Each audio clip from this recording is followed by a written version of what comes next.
کلات میں ترقیاتی منصوبوں پر ناقص مٹیریل استعمال کیا جا رہا ہے۔ بلیک ٹاپ پر رولنگ بھی نہیں کی جا رہی، جس کی باعث رات کو بلیک ٹاپ جم جاتا ہے اور سڑک ایک ہی دن میں دوبارہ ٹوٹ پھوٹ کا شکار ہو رہی ہے۔ علاقہ مکینوں کا کہنا ہے کہ سڑکوں کے کام میں ناقص مٹیریل کا استعمال کسی صورت قبول نہیں۔ سردی کے باعث روڈ دوبارہ ٹوٹ پھوٹ کا شکار ہو رہا ہے، جس میں علاقے کے فنڈز بھی ضائع ہو رہے ہیں۔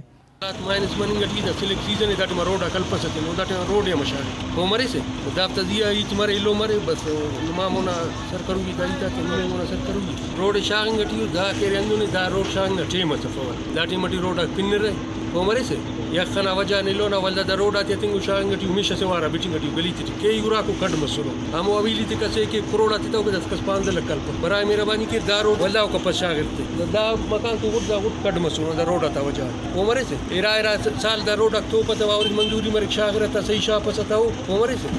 اندا وجہ بدلا نمے گزارش دا لو کبو کہ بھئی دا روڈ تو صحیح شاغر اور دا بلیٹ خالر گھوڑا شاغر تا نن بعد نقصان بن گیا۔ عوام نے نگراں وزیر اعلیٰ اور چیف سیکرٹری بلوچستان سے مطالبہ کیا ہے کہ کلات میں سڑکوں کے کام میں ناقص مٹیریل کا استعمال کرنے اور غیر معیاری کام کا نوٹس لیں اور کلات میں ترقیاتی منصوبوں پر جاری کام کا بھی جائزہ لیں۔ Wash news Kalat.